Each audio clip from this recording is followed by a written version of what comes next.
Hello and welcome to another episode of Study of X, the bi-weekly podcast where we cover the Krakoan era of X-Men comics. I am your host, Tim, and with me as always is Chris. Hello. I have a fun Marvel Snap Corner throwback that I'm going to talk about. But first, we should see who else is here with us. That's true. Who else is here with us is Sergio. Hi, hello. Ready for another episode. Yeah, we kind of spend some time resetting our plot lines here with Marauders, Excalibur, and X-Force, which, you know, some mixed results, but I think the new direction's pretty interesting here. We had to tie some stuff up. Yeah, we had plot lines going from before X of Swords that got kind of stalled out a little bit. Yeah. I especially did not remember the X-Force one. Oh,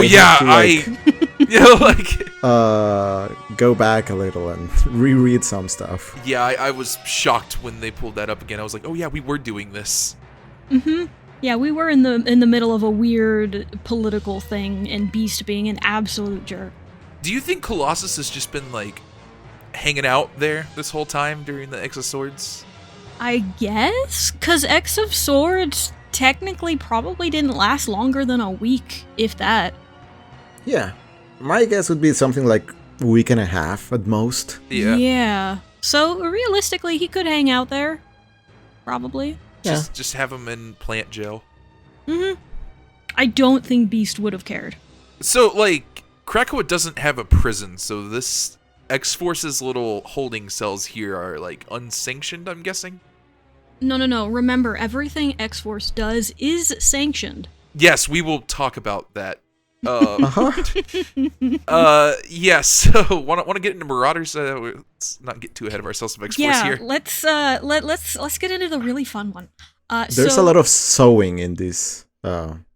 No, there's a lot of in these episodes. But okay, go ahead. Okay, so for Marauders number 16, titled Consequences, this one is written by Gary Duggan and came out in December of 2020. And this opening page here is going to give us a very good reminder of what happened before X of Swords started, which is, hey, remember when Shaw killed Kate and then tried to kill Lockheed? And then they maybe thought Kate wasn't going to come back, but then she did. Now we need to figure out who killed her. I wonder who that was. That's more words than the summary here. That is true. It's just Storm going, I know who it was. No, it's but the actual summary we get kind of going into the issue is Kate Pride was murdered. Sebastian Shaw did it. Time for the Red and White Queen to take the Black King. Like, it's just like, yep, this is what we're doing. Just, hey, all right, here we go. Let's run with it. Yeah. I do enjoy one whole issue being dedicated to this.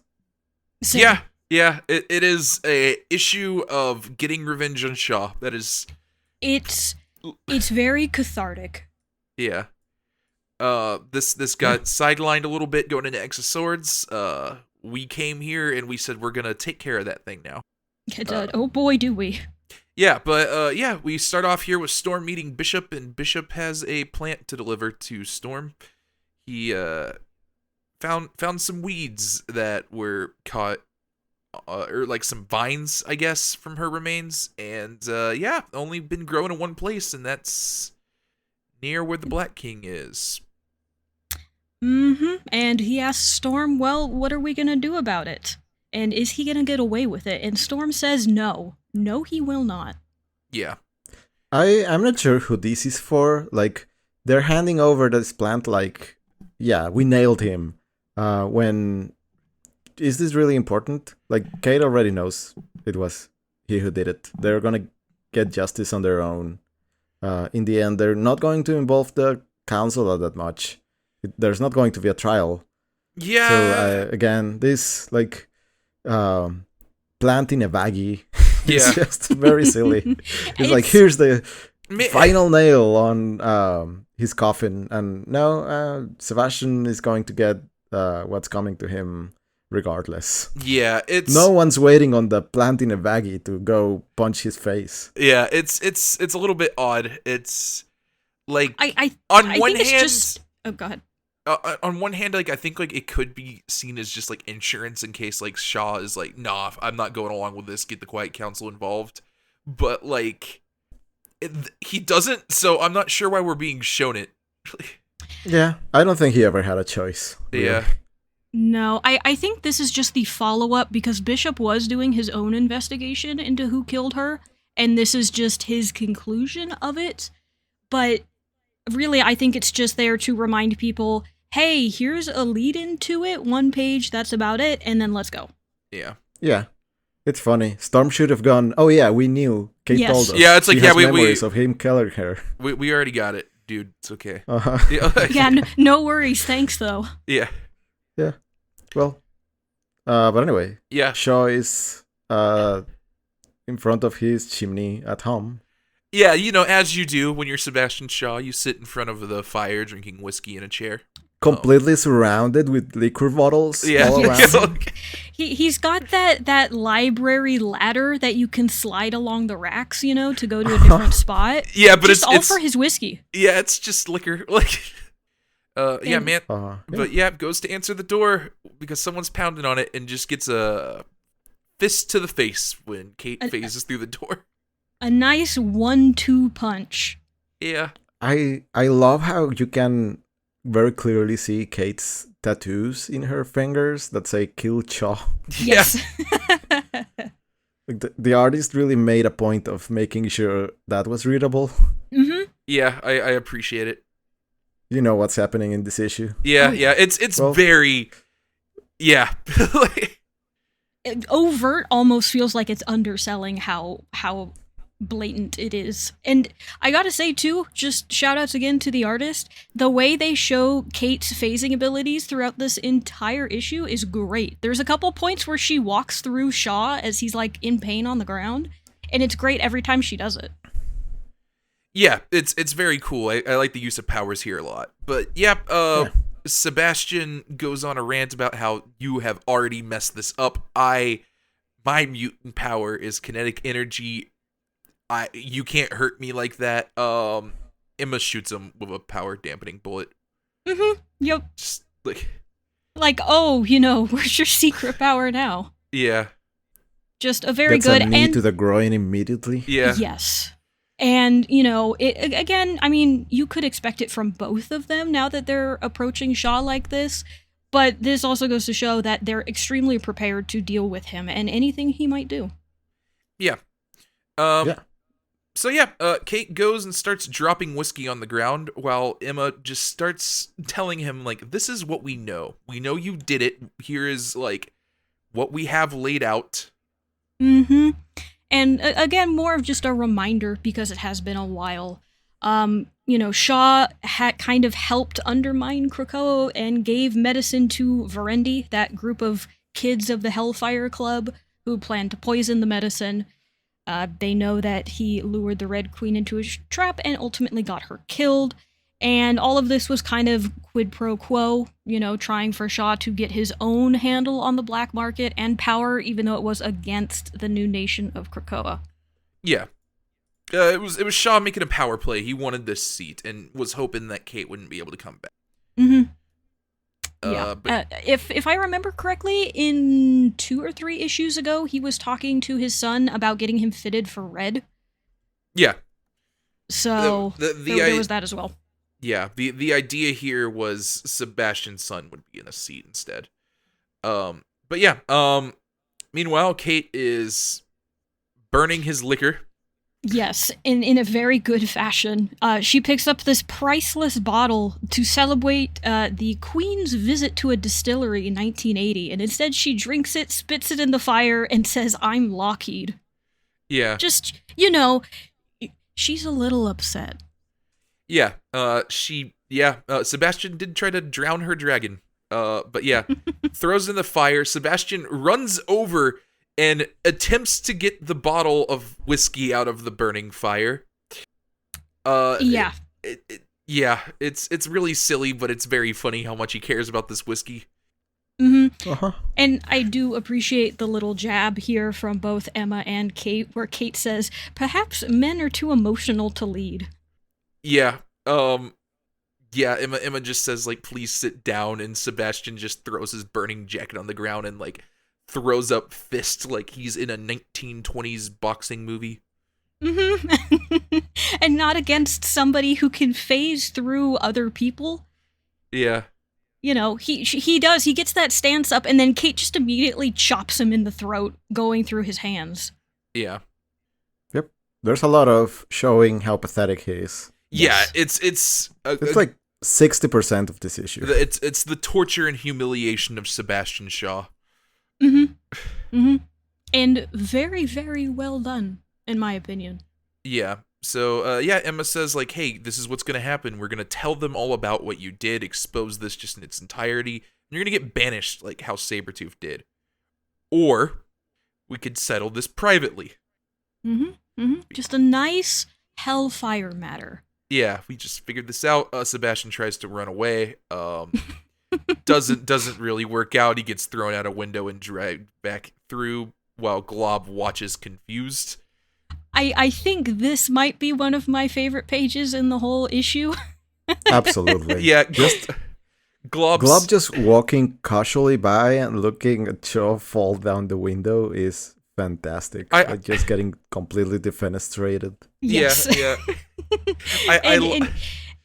Go ahead. I love the concern here too. He's like, "You okay, Mr. Shaw?" And then Kate just walks through the door, says, "Hello, see you later." And then like Glob just turns around and runs. Mm-hmm. Just wants nothing to do with what he just saw. Very much one of those moments where it's like, I should not have seen that. I should not have been here. I'm just gonna go. It's very funny. I don't even know what Glob is doing here in these Me neither, because the Black Keep is like on a little island of its own. Yeah, and you have to cross the bridge to get there, so it's just, very weird, but it's fun. Sometimes you take walks and you end up near Mr. Shaw's mansion. I guess so. Sure. Yeah. But yeah. He gets dragged back. You should be thanking me, is what he says. Yep, but Kate says, you know what, why not hear him out? And Shaw desperately tries to protect himself here by saying, hey, I did help you solve the issue of if Kate was a mutant or not. She couldn't walk through the gates, and now we know she's a real mutant because we brought her back. So I'm the hero. We did it.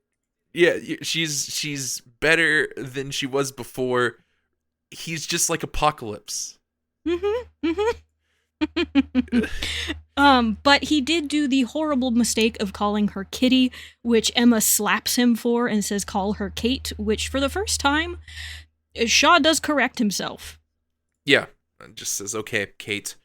Again, he is very much forced to show respect here, but it's very nice seeing him get his. Kate says, okay, you know what? Fine, but I'm not the only one that was aggravated here. Lockheed demands blood. And Storm has brought the little dragon with her. Yeah. And Storm wants to watch. Yes. As Emma says, luckily for Shaw, this whole setup with the Hellfire Club and the work of Blackstone is way too important for them to just kill him and get rid of him. But that doesn't mean he's going to walk out of here fully intact, especially because Lockheed is upset and they talked him out of getting more than just his eye, which is what Lockheed takes. Yeah, he claws out his eye. Bites it out. It's kind of a combo there. Yeah. Claw plus bite. Yeah, spits it in the fire. Yeah. You know, after this, Shaw is like, isn't this a little excessive? Like, I know we've been in the Hellfire Club, we've sniped at each other, but this seems like a lot. And all of the ladies look at him with kind of disgust and confusion as Emma's like, well, that wasn't your punishment. Your punishment is the fact that you just drank some of the poisoned Verendi, not medicine, but the Verendi poison they were going to use in the medicine. It was in your drink. That is your punishment. Yeah, and it's like, okay, you're gonna have a bad night. You're either gonna survive it, you'll die, and go into resurrection protocols, and we're just gonna leave you there for just a really long time. Or maybe you'll survive and you'll be fine for a little bit, and We'll just deal with that like that. If your body is a little broken and shattered, we'll let you sit with it for a while, and then maybe we'll take you to the healing gardens in a couple months. Yeah. Yeah. So puts an eye patch on him and leaves him there. Next day at the Quiet Council, we wheel in Sebastian Shaw in a wheelchair. Looking more like a corpse than anything else. Yeah. Yes, no, this poison did its absolute worst on him. He is looking absolutely terrible. Yeah, but yeah, Storm, Kate, and Emma just wander in here with Sebastian, go and take their seats, and Magneto is immediately like, what? Should we talk about this? And Kate's like, no, unless you want to vote for it. And he's like, well, absolutely, I'm going to vote for it. Yeah. So they hold a vote to see what will go on. And again, we're still missing 2 people here. So we have Xavier, Magneto, Sinister, and Exodus and Nightcrawler. Exodus and Nightcrawler all say yes. Everyone else says no, including Mystique and Shaw himself. So it fails. Yeah. Shaw. A very confused Nightcrawler here. Yeah. Kind of trying to figure out what's going on. Kind of trying to be in on the joke. Yeah, Yes. he's just like, yeah, the reactions here are very, very funny, where Xavier, Magneto just feel like business yeses. Same with Exodus. Sinister thinks this is hilarious and votes yes. Yeah, and then Mystique thinks it's hilarious and votes no. which I think is my favorite response. Yeah. Yeah. Like, she gets it. She's like, oh, I see what happened. Okay. Yeah. And yeah, Shaw just grins evilly and says like, yep, I'm still here. I may have been harmed, but no worries. I am Krakoa's loyal servant. Yeah. And, yeah, and that's our issue. A thing that we forgot to mention is how Kate just had an eye patch in her pocket. Yeah. And when asked about it, she says she figured she'd need it at some point. Which, yeah, I can believe that. Yeah. I could also believe that with her pirate look. Absolutely. So, as our resident Shaw hater, what did you think of this issue, Sergio? It was fine. I did not expect the torture to go as far as it did. But yeah, sure, I can get behind it. Yeah, Shaw had it coming. I also was very shocked by how far this issue went when I first read it. Engineering it so he could remain alive feels to me like a very Emma move. Yes. Yeah. No, this is definitely her seeing the long game of it, despite also wanting the revenge. She doesn't want another empty seat in the council. She wants one that she can use. Yeah. Exactly. And this way she gets Shaw under her thumb, a little bit hesitantly, but... Yeah. I also like the way Cypher is shown to be watching from, like, the sidelines, from Krakoa's branches. Yeah. Yeah. He's still there. He's seeing this. He doesn't say anything either. No, he's just with a very grim expression in his face. Like, something went down. But yeah. Yeah, very straightforward. Yeah, very straightforward. I enjoyed it quite a bit. Yep, that's where I am. I enjoyed it the first time. I enjoyed it again. Shaw sucks, and he absolutely got what was coming to him. The triple combo of Emma, Kate, and then Storm coming in with Lockheed, fantastic. And then you get that break in the middle of Glob just coming by and then having to run away. Perfection. I loved it. I really like this one. I just like as a, I guess, air quotes conclusion, because, we're going to keep reading and seeing what happens, but as a conclusion to how they're going to get back at Shaw, it was really good, and it followed through with pretty much everything I wanted and more. Yeah, it feels like we're at a point where we can do something new with the Marauders. Unlike the arc that had been going on before all of the sort of X stuff started. Can continue, can do something new. Yeah.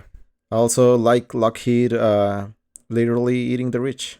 Yes. Yes. Yes, and we're always for that. He got his not quite pound of flesh.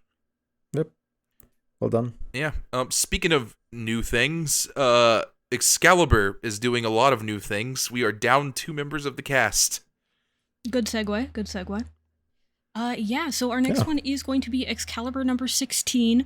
They keep killing Braddocks. This is written by Teenie Howard and also was released in December of 2020. And as Tim said, this is going to be handling a lot of our 2 missing players. Apocalypse, who is now off with his wife and kids, and Betsy, who is presumed dead. Yeah. But we open up here in this really nice-looking house for Rogue and Gambit. Mm-hmm. Their nice little beach house that they have on Krakoa somewhere, living a wonderful life as a couple, even though Rogue is struggling with the fact that Betsy is gone. You think there's, more beachfront or, lakefront whatever property? Probably. Or, there's not a lot of houses around this lake. Or ocean. I really don't know where they are. I think it's an ocean, but to be fair, I am not sure, and I'm sure with Krakoa, you could change it every day. Yeah, you can. I was about to say, you can probably just ask Krakoa to just create some more put this lakefront property. Yeah, I think it's an ocean too now that I'm looking at it, but yeah, probably. It is an ocean, yeah. By the way. Like the middle panel with the lake or whatever it is going all the way to the horizon. Yeah, that's hint to ocean. Ocean, yeah. Krakoa could have lakes. Yeah. But yeah, we're having breakfast here. We're not super happy in Excalibur land right now.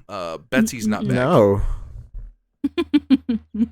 Arguably, the only person who's kind of happy here is Jubilee, and that's just because she's back with her son, who is, again, now a baby. Yeah. Rictor is also grieving, but less so Betsy and more so Apocalypse. Yeah, and it makes sense, Apocalypse did save him from his really, really bad depressive slump when we first met him again at the beginning. And he's trying to use magic to get into contact with Apocalypse on Araco, but it's not working. He can't figure it out. Uh-huh. He's down bad for Apocalypse. Yeah. Yes. I feel like it's very it's very interesting how he's depicted here because I feel like this really shows Rictor cared a lot about Apocalypse in a way that I don't know if anybody else on Krakoa did. No, I would argue no one else did. I think it's just Rictor. Uh-huh. You really got a feel for the Excalibur team. Like, they did a bunch of weird otherworld missions and got pretty much nothing out of it other than losing Betsy and Apocalypse finding his wife. Like, they feel like they were more than anyone else in Krakoa so far completely manipulated into doing someone else's bidding for no benefit. Yeah. Like the actual members of Excalibur here are kind of like tossed aside and told to figure it out. Mm-hmm. I think the Hellions have better incentives to doing the things they do than these guys. Yeah. Actually, yes. They don't really have anybody like being all, hey, go do this now. Uh-huh. Mm-hmm. No one on the council cares now that Apocalypse is gone. Like they're just kind of out on their own.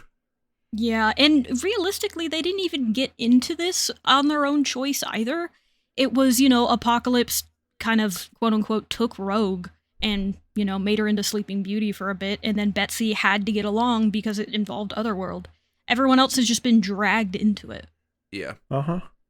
But yeah, everyone's in mourning. Mm-hmm. Yeah, different levels of it. And, some of them are taking it out by going to the Green Lagoon, hanging out and day drinking.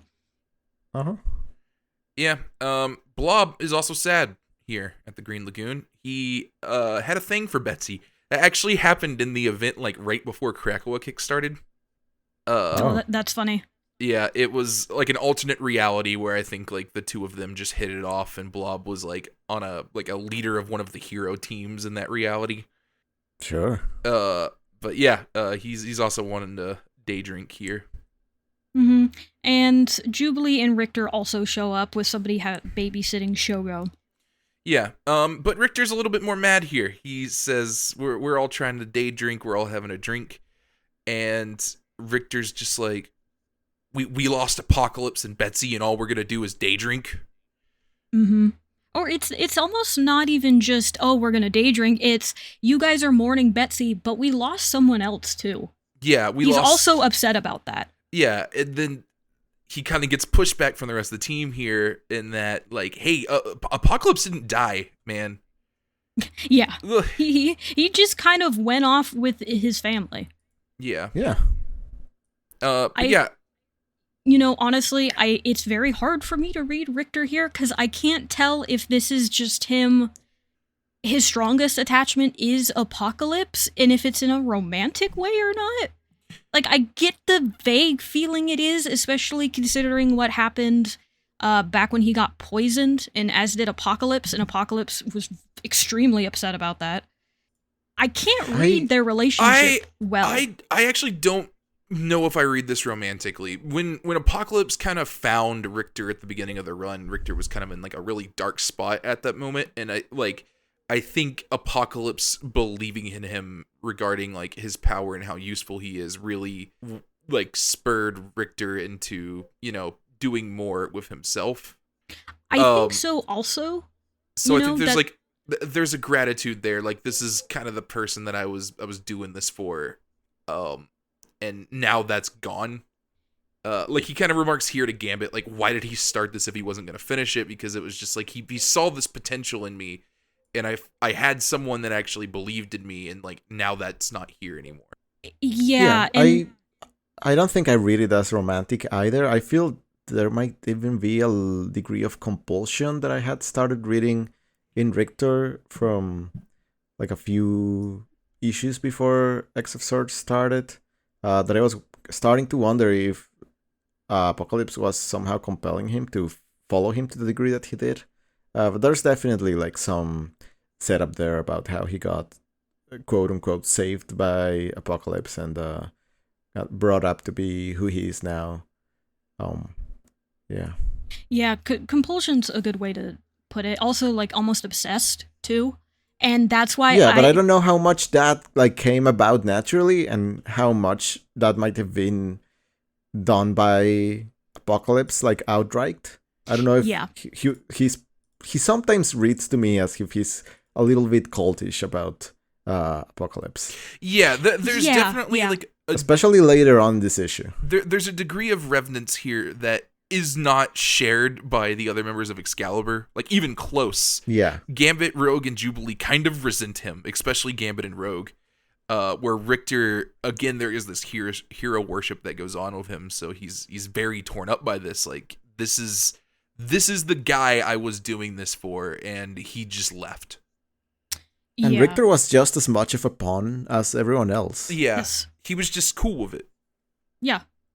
Yeah, because he's like, well, it helped me out in the end, so obviously it's okay, because nobody else helped me. Yeah. He grew into it, but he is in a weird position here, where I don't think his reverence for Apocalypse isn't all that natural. But yeah.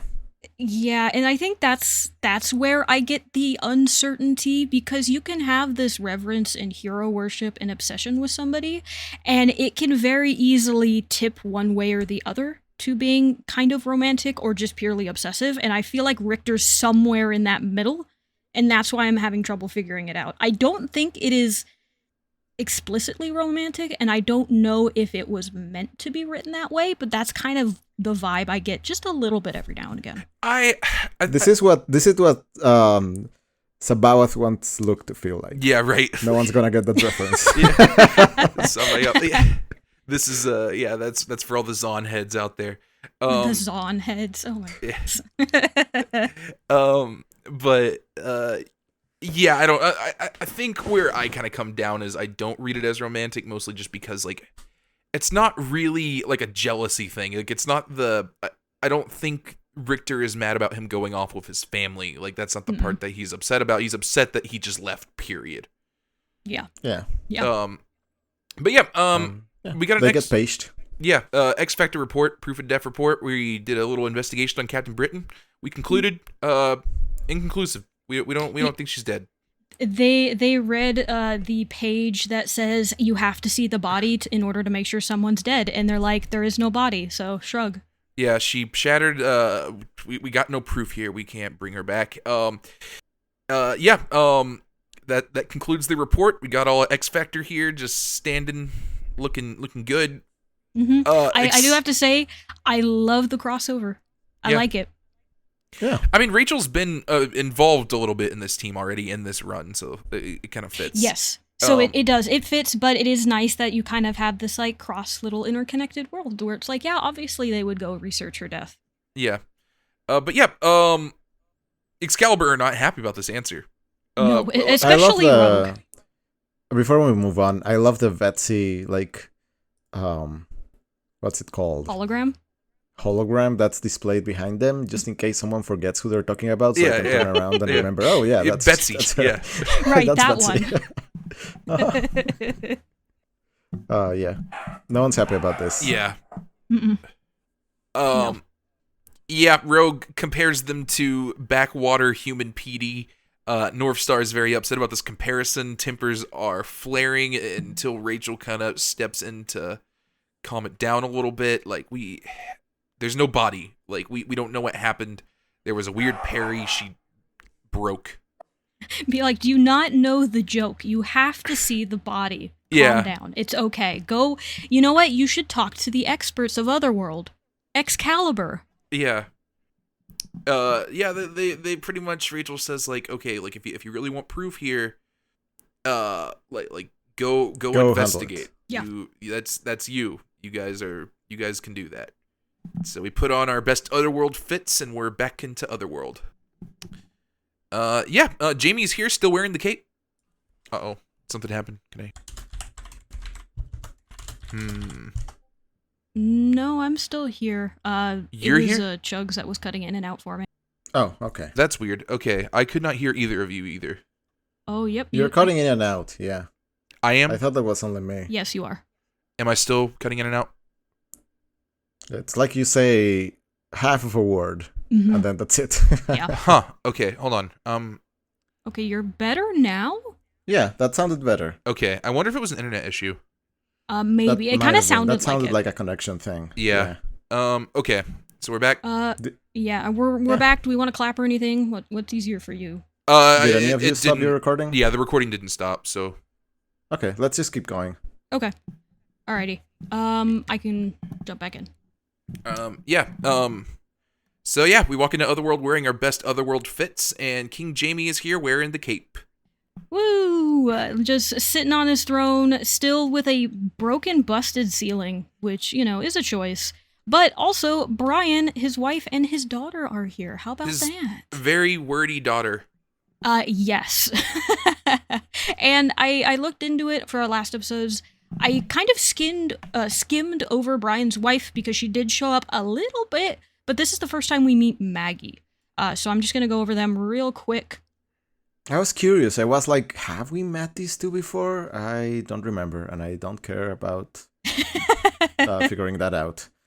Yeah, for Brian's wife, her name is Megan Peckanow, I believe, also called Gloriana. She was from the Mighty World of Marvel #7 from 1983. Despite kind of what is said here, it's a little confusing. She is half mutant and half Romani. And it's mentioned here she is Romanichal, which is a UK Romani. So that's where some of her background is. And she's sort of really only been in Captain Britain books, sometimes in X-Men. And her specific mutant power is that she can change her shape and her look depending on how people see and perceive her. So she can control this a little bit, but not really.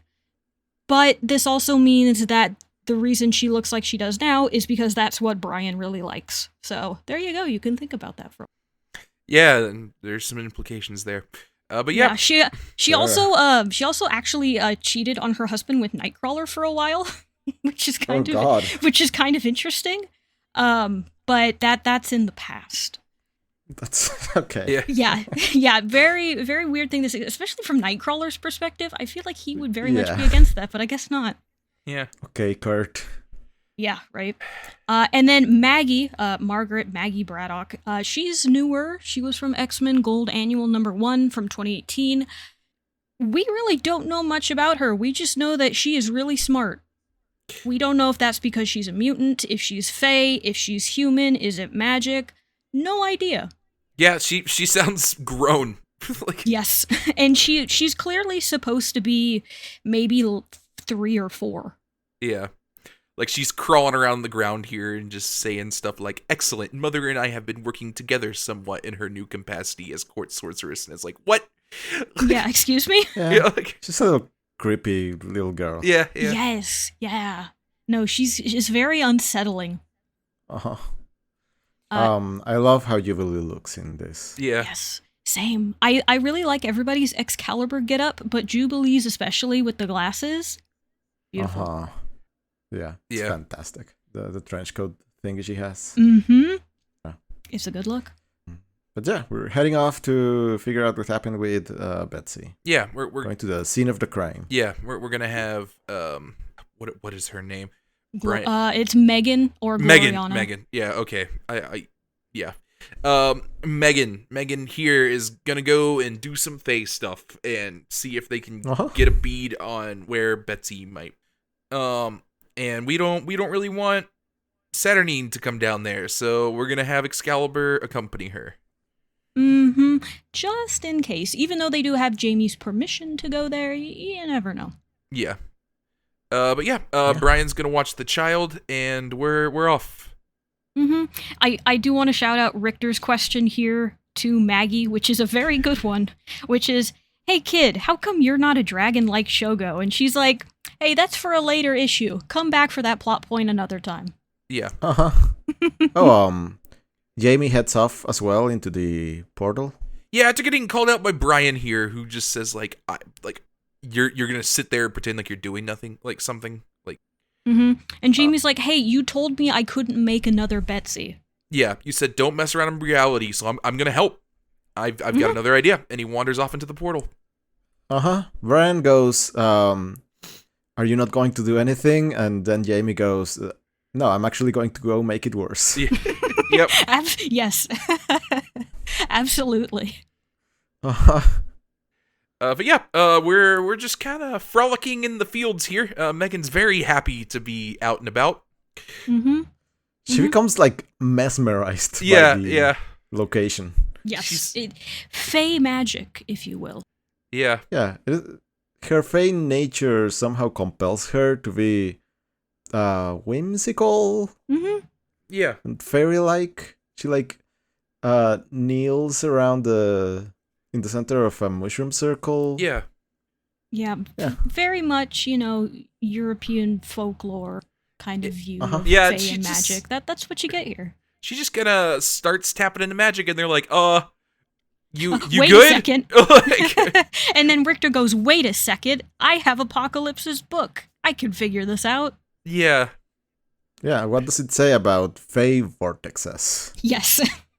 What can we do with that? yeah. Gambit's like, you think your magic cookbook's gonna help? And he's like, yep. Exactly. Meanwhile, in Bar Sinister, Jamie. Cut to the worst location possible. Yeah. Yes. Jamie is here to trade his cape for a favor from Sinister. And that favor, a Betsy body. Yes, and no questions, please. Yes. Sinister wants to be like, why? And he's like, nope. Nope, here's the cape. Yep. Give me the body.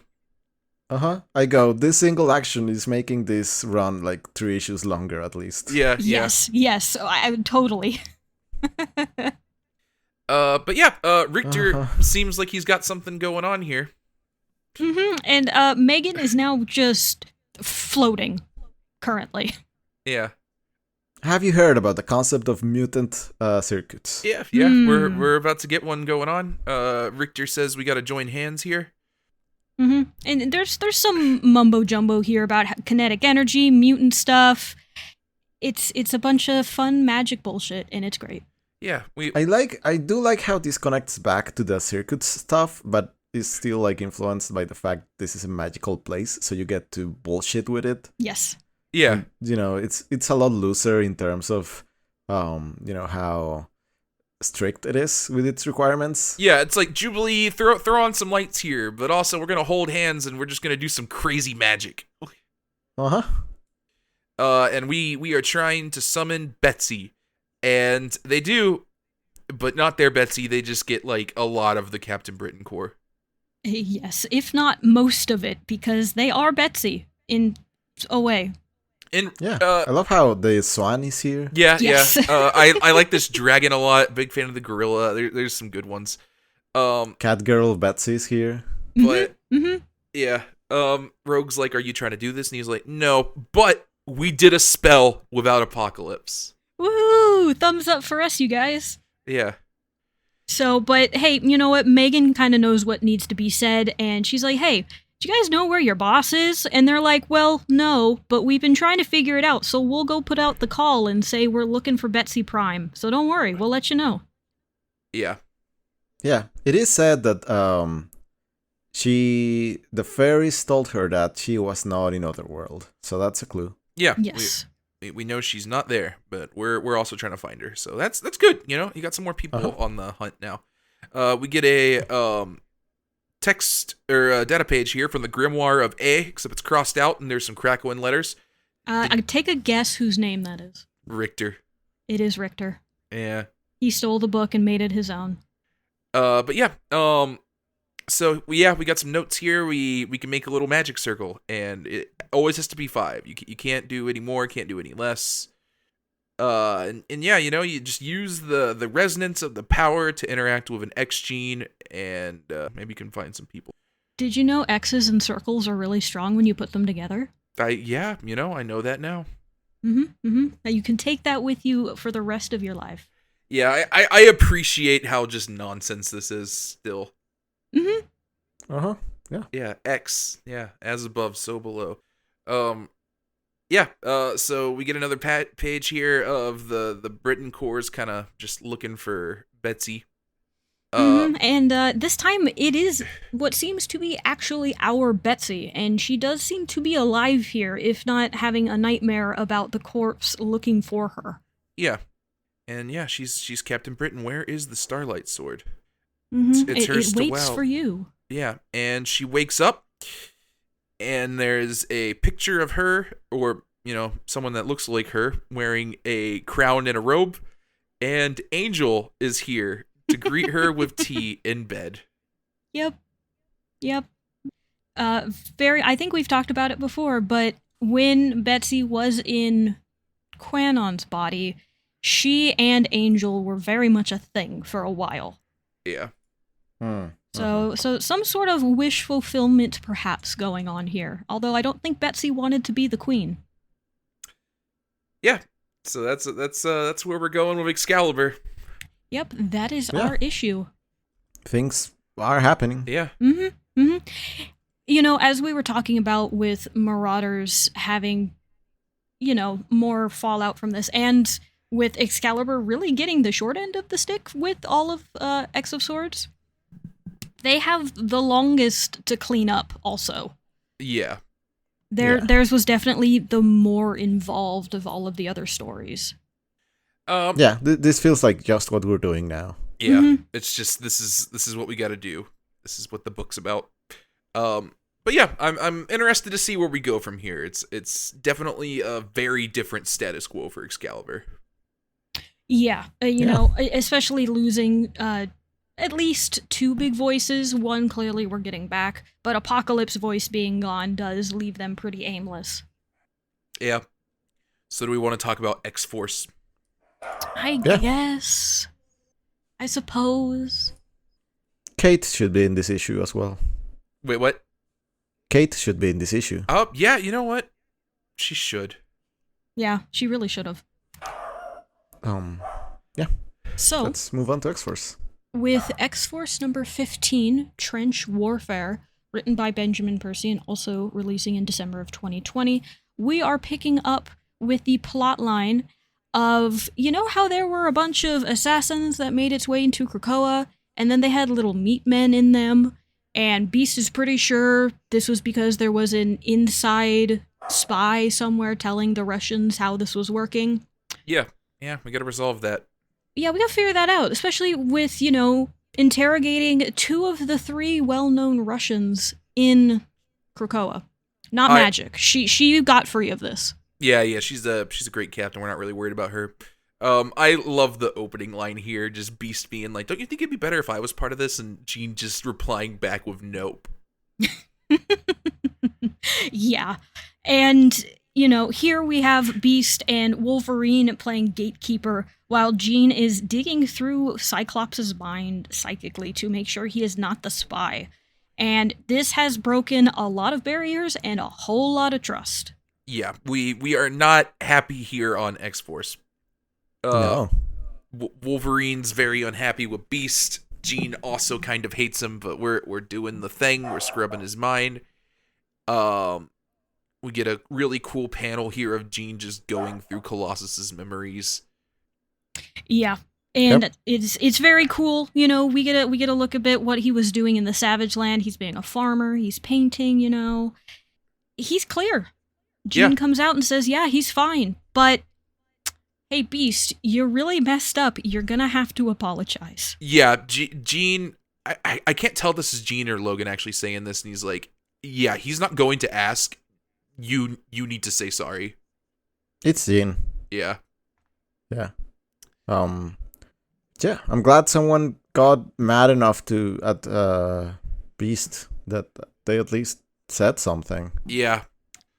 Yeah, I am too. I hope something comes from it, because with the direction Beast is going, it really feels like he's gonna hear that. It's gonna go one ear out the other. Yeah, probably. Uh-huh. But yeah, Colossus is here to go have fun on the cave wall, the cliff wall here. I don't know. As you do. Yeah. Yeah. I don't know what the downfall of Krakoa looks like, but if it has nothing to do with Beast, I'm going to be shocked. Yeah. We'll have to see. But yeah. Uh-huh. It's a ways off. Yeah, very much a ways off. But yeah, as Colossus frolics through the meadows near some mutant kids, part of a cliff collapses and there's this gnarly looking black rock that falls out of it. Colossus saves some of the kids that are about to fall in the ocean. Hey, he's a hero, awesome. And we watch this weird black rock fall into the ocean and into the depths. Yeah. Uh-huh. Yeah. Go to prisoner number 2. Yeah, and also, Almost. Meanwhile, this is where, kind of over this, we have Jean giving a narration of, like, Colossus doesn't want to fight, but he wants to help. Put him on your team. Yeah, that's the worst possible advice. Yeah, that's yes. like, Why no, would you don't do that, actually. What are you talking about? You just had the man interrogated when he's Colossus. Yeah. He's been an X-Men for so long. I don't think he's going to do anything bad here, which kind of makes me think I'm going to like put words in Jean's mouth that she's doing this as like someone needs to keep an eye on Beast and Colossus is a good man to do it because she's not going to be there. She doesn't want to do it anymore. So why not have him? I don't really buy that. I think I have to stretch it like really hard for that to work. You have people on this team already that will do that for you. Like, but the thing is it's not working. Yeah, but like it's like, will Colossus help? Like, you are very close with Wolverine. You know he is not down with the Beast at the moment. Like, you don't need to do this if that's your plan. So yeah, I don't know if I buy that, but yeah. Omega Red, we have figured out, has been compromised by the vampires. He has been mesmerized. Hey, remember when the vampires showed up in Wolverine? Uh-huh. Yep. Yep. They're here too. That plot line is still going. And no, Omega Red's in a bad place. Yeah, he's not looking good. Wolverine's like, that's not good. And he's like, all right, so what do we do? And Beast is like, oh, we let him go. Yeah, which is a great response. Also, I would like to make this known, not the Russians. This is a different thing we've stumbled on. Yeah, no, completely different plot and threat. The Russian threat is still a mystery. It's just, that's a thing we probably should deal with too. Yeah. So yeah, this little interrogation of these two yielded none of the correct results they were hoping for. But yeah, Beast has a little idea here, and it's about his carbon dium synthesizer. I don't know what the heck this thing is. I know it's important to Omega Red's lore, but carbonated synthesizer. I think it's carbonadium, but I'm just gonna call it the carbonated synthesizer. The carbonation synthesizer. Sure. Yeah. It's a soda can. Yeah, it's a soda can, and it's got a detonator inside of it. Yeah. I want to say Dracula mentioned that in a Wolverine issue. It's been a while, but we kind of did know that he had a fail-safe in Omega Red. Yeah. It's some Mentos in a baggie. So Yes. like yeah. Okay, that's a good one. Specifically, I think in other runs he has craved this specific item because I think it like helps him live. I don't know. Again, this is like a piece of like Omega Red lore. Yes, I looked at. I might have mentioned it before. I don't remember, but in order for Omega Red to live, he needs the living life force of other beings. And if he doesn't have the synthesizer, he has to kill people like a vampire. If he does have it, it can naturally produce what he needs to survive, so he doesn't have to kill. Yeah. And that's the difference. He just really needs Mentos. Yes. Without them, he has to go mug somebody with Mentos every other day, or else he dies. Okay, so that's Omega Red's whole thing. So yeah, the vampires put a bomb in him. Yep, and Jean's like, "Peace, I'm out. This is beyond me." Yeah, Jean just. You know, I appreciate that Jean is trying to be the moral compass, but I don't know if, like, being like, okay, I'm out by is, like, the help that she thinks it is. No. And no, I don't think she's helping. I think she's aware. She doesn't want to have anything to do with this. Yeah. Mm-mm. I feel like there's a part of her that realizes this is necessary, and that's why she hasn't done too much. But, yeah, she's not helping in any real tangible way. Yeah. But yeah, so they gave him a synthesizer, and that's clearly what they have on him. So we're gonna play that a little bit. Why not turn Omega Red into a a double agent? Yeah, or a triple agent. Keep your friends close, keep your enemies closer. Wolverine asked if that's a Sun Tzu quote. Beast corrects him and says the Godfather, which is just very funny.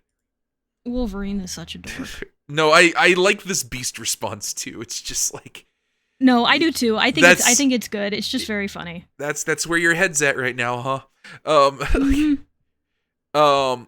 But yeah, we're gonna use him as a double agent.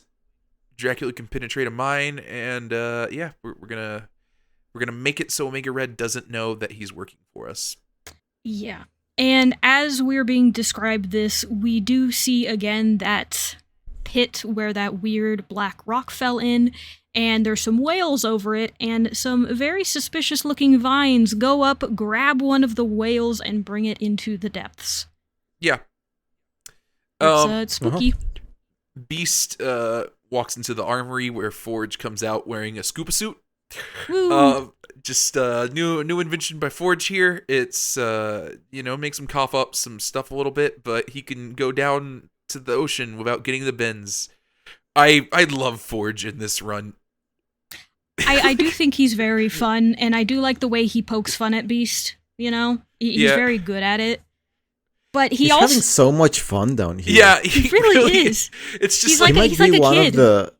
He might be one of the better off mutants in the entirety of Krakoa. Yeah, it's just like he's pretty much left alone like 90% of the time, and he's got like unlimited weird plant technology studying time. It's fun. Yeah. Mm-hmm. Of course, he's messing with weird scuba suits that make you barf things. Yeah, yeah. Like I agree. I'm a big fan of this. Like I love every time they just walk into Forge's place. He's just got some new thing he's been messing with. Like because that's what he does. He just makes stuff and plays with it all day. Yeah, until, the head of the CIA comes in and says, hey, can you remake this very specific object with a homing beacon and audio surveillance? No, I'm not going to tell you why. Can you just do it? Yeah, he's like, okay, why? And he's just Forge immediately sees through him too. He's the one who says, oh, should I add audio surveillance and a homing beacon? Oh, yeah, he does, yeah. I think more that's Forge just questioning, like, why is this on there? But, you might be right, that's him suggesting it. Yeah. So, and Um. very good turn to the next page, which is Omega Red with his chest blasted open, and Beast just going, I've got it under control, don't worry about it. Yeah, we just murdered a man. Mm-hmm. Anyway, we get... this data page is so... this is so good. Uh-huh. It's good in a bad way. I love it. What is it, Tim? This is so meaty. The Resurrection Protocols, Omega Red. Can you read this for us? Editor, Beast, Order. The subject, in this case, has no rights or authorship over his life or resurrection due to his status as a national security threat. He will be subject to mesmerism when encountering the vampire nation, so his mind must remain intact, or to put it more bluntly, as nasty as ever. In this way, he will be not so much a sleeper agent as a sleepwalking agent. He must be brought back precisely as he was before, except for these two specifications. 1, he will be outfitted with a carbonadium synthesizer constructed by Forge. 2, he will have no memory of his death. To that point, he should have no memory of his rebirths, as his conclusion should not engage for several hours after hatching. Objections from the 5. A. Given the sensitive nature of this case, we believe it should be reviewed by the Quiet Council. B. Pending the judgment of the Quiet Council, we believe Omega Red should remain in stasis. Objection nullified by Xavier. X-Force's authorization to override standard protocols. Counter objections from the 5. A. Is this an individual authorization or a ruling for all future resurrections? Doesn't this set a dangerous precedent of the X-Force oversight? B. Has, as an alternate or more humane resurrection been considered, whereby Omega Red is no longer reliant on the carbonadium synthesizer, or is past traumas potentially cleaned from his consciousness to produce a more amiable ally, which with free will and gratitude? Counter objection nullified by Xavier. To clarify, unless otherwise noted, X-Force has absolute authority on this matter. The Russians are right, actually. Yeah. Holy shit! It's hey, you know how we were worried? Maybe they're really bad at being a government. We're just sliding full force into fascist police state immediately. Yeah, I authoritarian fascism, just out the wazoo. It's ridiculous. It's incredible. I love this little back and forth where the 5 are just like, hey, we could do this without being terrible, and it's just like, no, we're doing Beast's thing. Mm-hmm. Yeah, he sees this as a security threat. Clearly, he is correct. Do what he says. And it's the 5 too who are the least capable of arguing for anything ever. Yeah. Like. Yeah, they're very much worshipped by everybody, but not listened to. Yeah, it's just like, no, shut up, get back in there, make the body. Yeah, make more eggs, come on, do the thing, just don't question why you're doing it this way. Yeah, just exact specifications. Ooh, hey, I'm sure this is gonna go great and nothing bad is ever gonna happen. By the way, do we want to talk about what happened to that nation where the plant intelligence took over that Beast reintroduced? Yeah, I'm sure we'll get back to that. So, somewhere in the Pacific. We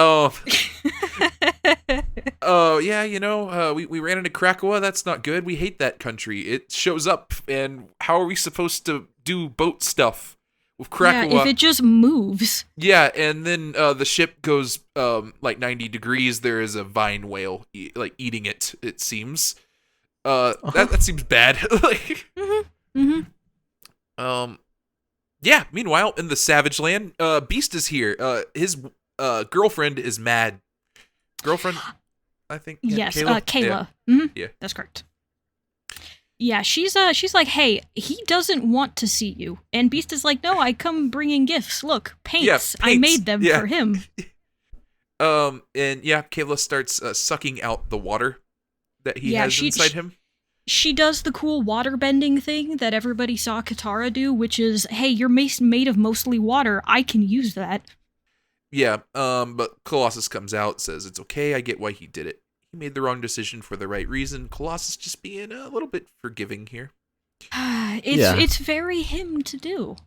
What was the reason? What was the right reason? Yeah, what? I don't know. Was it nationalism, Colossus? Is that the reason? Yeah. Was that why it was okay? Yeah, I guess so. So Colossus takes his paints, tries to wander off, and he says, hold on a second. I got another thing. But hey, you know what? We'll figure that out next time. Yeah, meanwhile, Domino and Black Tom Cassidy are having a fun day at the beach. Do you remember Rufus? Do you know where this dog's from? Nope. Nope, and it won't matter in a bit. No. I very much got to tell you guys this. Do you remember that soldier that they captured that was talking about his dog? And he had a rescue dog he really wanted to check up on. Wait, is that the dog? That's him? Yeah, it's Rufus. He said his name is Rufus.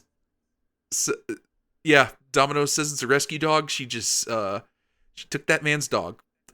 I'm not gonna lie, that's kind of extremely messed up. Look, he was home alone. They were worried about him. Yeah, but they got the guy to be like, hey, I'm worried about my dog, and they're like, tough. They killed the man, and then they took his dog. Hey guys, I have bad news about Rufus. Yeah. So, Yeah. Rufus is enjoying his time. He's just catching frisbees, enjoying the beach, and then he wanders into the ocean and doesn't come back. Also, Black Tom buried in sand as he drinks out of like a coconut is very good. He's a mermaid. Yeah. Like, He's a mermaid. Yeah. He's in a mermaid sand sculpture. yeah. Mhm. But yeah, we're kind of confused why there's something going on, and Black Tom is like something's going on in there, and it's a lot of bodies. A lot of Navy sailor bodies, specifically. Yeah. Someone says it came from below, and then vines come out of his mouth and grab Black Tom's wrists, and we see the washed up collar of Rufus. Rip. And Yep. there's a bunch of zombie plant things. What the heck was that? Yeah. Surfs up is the last line of this issue. Which My gosh. I'm still reeling over the fact that they took that man's dog. I didn't even realize it. Yeah, that's Rufus. I think when I was doing like another reread of this like a lot earlier, I was just like, what happened to that dog? And then like I saw this page and I was like, oh, there's the dog. And he's immediately gone. Guys, I think X-Force was a mistake. I think it. I don't think this is gonna go well. They have absolute authority, no question, to do what they want. Yeah, it's fine. What could go wrong? Stealing a dead man's dog and then letting him be devoured by the waves. Okay. I don't know if that black orb was an X-Force issue. True. But I guess it also should say something. I'm more upset about the dog than I am all of these sailors who are clearly now just plant zombies. Like, the fact that they're, messed up and everything, whatever. It's the dog. I thought you were about to say you were more upset about the dog than the Red Omega stuff. Yeah. Oh, well, arguably yes, but I feel like the Red Omega stuff is just way worse. It has way more consequences to this dog randomly showing up and then dying. Yeah, I guess it's just very telling of where we're at in terms of what X-Force does. Yeah. Yes. This is amazing. I feel like this is like the most like clear-cut example. Like, yeah, X-Force is a problem. Yeah, and I feel like nobody is... Well, a few people are acknowledging it's a problem. Jean, who just leaves, and Wolverine, who is still on the team and just looks grumpy and tells Beast to stop it. Yeah. And that's it. What are you gonna do? I mean, like Wolverine. I mean, that's leaves. true. What are you gonna do? Like that's actually a good point. Wolverine leaves, like Jean did. What changes on the team? Yeah, nothing. Because then you just have Kid Omega, who does not care. Sage, who is just doing her job. And Domino, who has her own things going on, but doesn't seem to question this too much either. Well, not even that. It's incredible how much restraint Wolverine has. He's just like over here writing angry op-eds about what's going on, and he won't do a thing about it. Yeah. He's blogging it, but that's it. Uh-huh. Yeah, there's just a lot of talk, but no one is doing any action to stop it. He's tweeting about it, but not on main. Yes. It's like, it's his alt account. Yeah. That's set to private, too. Yeah. That's the one he uses to share Switch screenshots, which you can't do anymore because that functionality got removed. Fuck Elon Musk. But yeah. Yes. To all of that, absolutely. But yeah. What do you think Wolverine's alternate Twitter account name is? Oh, it's something in Canuck Japanese. fan.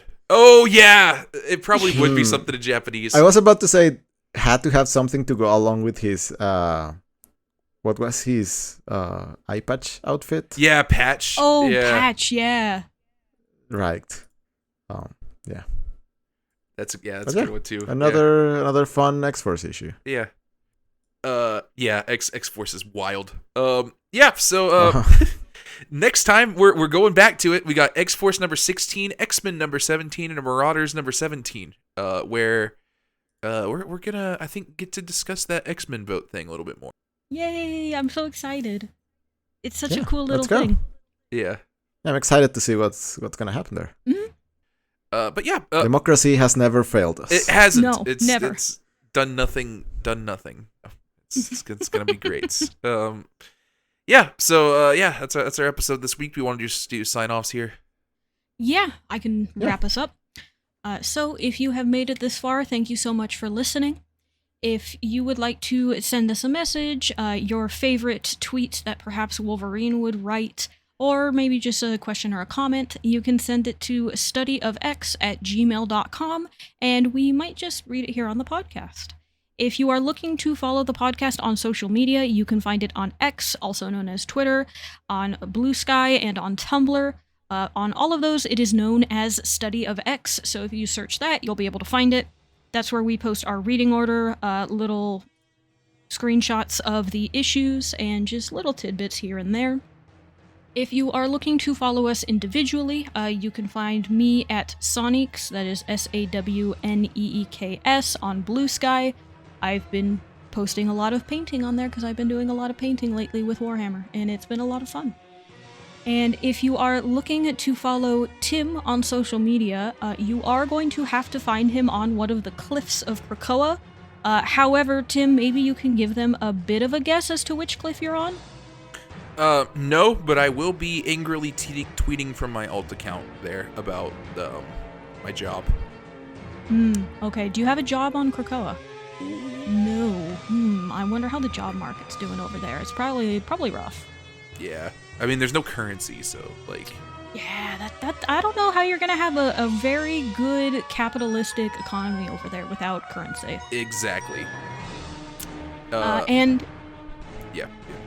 And Sergio, where can they find you if they want you to know more about the different types of fame magic in Otherworld? Oh, I actually did get a job in Krakoa. I just got hired to fix a second floor window. Ooh, Oh, very wow. nice. That's pretty good. Are they paying you well at least? I got a little bit worried about that no currency thing that Tim just mentioned, but I'm sure we'll work it out. Yeah. You might be paid in priceless whiskey, which you could turn around and sell, I'm sure. Yeah, that's fine. Yeah. Or I'll figure it out. Or they'll pay you in exposure. Who knows? Well, yeah. All right, but I believe All right. that's our episode for today. So until next time, later, mutants. Bye. Bye.